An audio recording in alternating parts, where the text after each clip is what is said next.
Pag-usapan natin ngayon yung paghahanda para sa malakihang rally ng Iglesia ni Cristo.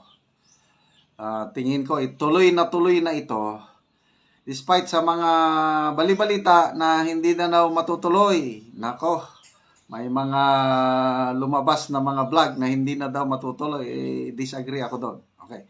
So, pakinggan natin ang balitang ito. Mamaya pag-usapan din natin yung confidential funds ng Office of the President na napakalaki.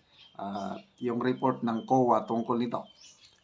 Ito ang balita. Posibleng matuloy na ang INC rally. Yan ang balita. Sa loob ng linggong ito, ang malaking rally ng mga miyembro ng Iglesia ni Cristo sa una nang ipinangako ng naturang organisasyon na pagsuporta sa naging pahayag ni Pangulong Ferdinand Bongbong Marcos Jr. na walang magandang may dudulot ang impeachment laban kay Vice President Sara Duterte. Gayunman ay wala pang desisyon ukol sa naturang eksaktong araw kung kailan may sasagawang nabanggit na rally. Patay na rin sa impormasyon na nakuha na pala sa ilang miyembro ng naturang sekta ng relihiyon.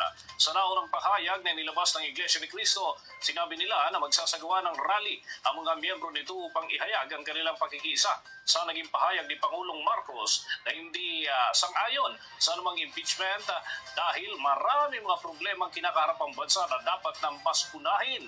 Una na nga rin sinabi ng Metropolitan Manila Development Authority na nakikipag-ugnayan ito sa doon sa pamunuan ng Iglesia ni Cristo upang mapaghandaan ang isasagawang marcha para hindi ito magdulot ng matinding trapiko sa mga lansangan. Sa kasalukuyan ay 2 impeachment complaint na ang inihain laban kay Vice President Sara Duterte. Una na ring dumistansya ang Palasyo Malacanang sa 2 magkasunod niya na reklamo. Ulat naman po ng komisyon. Yun. Balita ng mainstream media yan ha. Papalapit na ang rally ng iglesia. Nakikipag-coordinate na ang MMDA sa pamunuan ng iglesia para pag-usapan yung flow of saan sila magmamarcha. So, ito, mga palatandaan na tuloy ang rally ng iglesia. Kasi kanina may vlogger akong napanood na hindi daw official statement ng INC yung in-announce last week, yung sa ganang mamamayan, hindi daw yun official statement ng iglesia. Hindi ako maniwala kasi programa nila yun everyday napapanood natin sila, yung si Congressman Marcolita at yung 2 pa niyang kasama. Kalimutan ko lang pangalan. Sila yung nag-break ng news na ang iglesia magsasagawa ng rally. Siguro may mga natatakot lang. May mga natatakot na grupo na matuloy ang rally ng iglesia. Kaya yun. Meron din akong napanood kanina na isang pro-BBM vlogger na millions ang followers. Ganon din yung topic na totoo ba na hindi na matutuloy ang rally ng iglesia? Basta ako naniniwala na matutuloy kasi para naman ito sa kabutihan ng lahat. Di ba? Sinusuportahan nila ang opinion o kahilingan ng Pangulong Marcos Jr. na huwag ituloy ang impeachment dahil walang maitutulong sa bansa. Magkakawatak-watak ang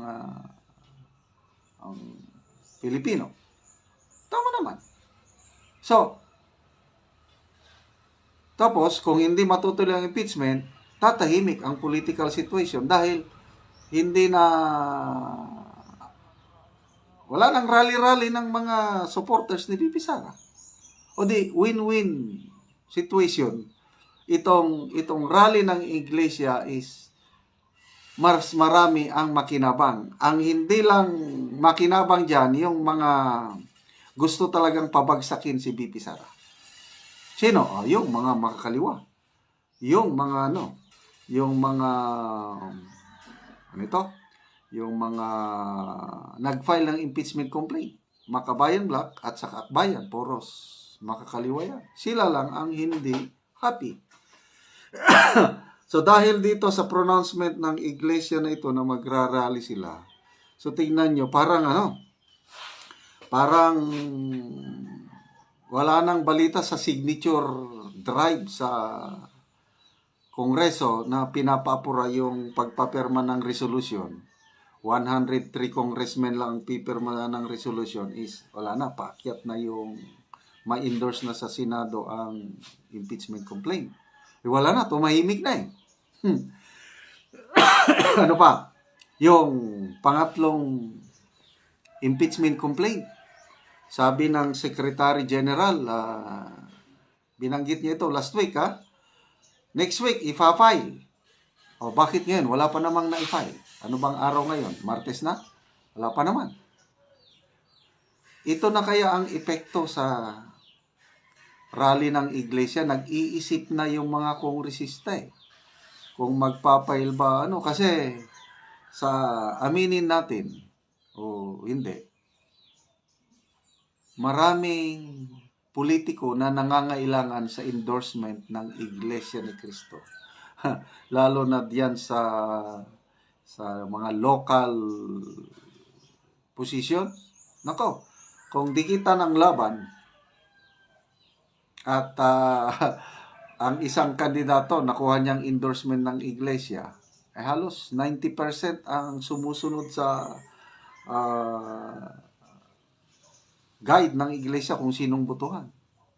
So sa isang lugar, example, isang syudad, halos lahat ng syudad may iglesia ni Cristo. Hindi naman lahat ng bayan siguro, kaya lahat ng mga syudad, lahat ng mga malalaking bayan may iglesia ni Cristo. O, di, malaking bagay yan. Kaya, sana, let's pray mga kababayan kong Pilipino. Pro Marcos ka ba o pro Duterte? Pabor ang rally ng iglesia. Kasi, suporta ito sa panawagan ng Pangulo na huwag ituloy.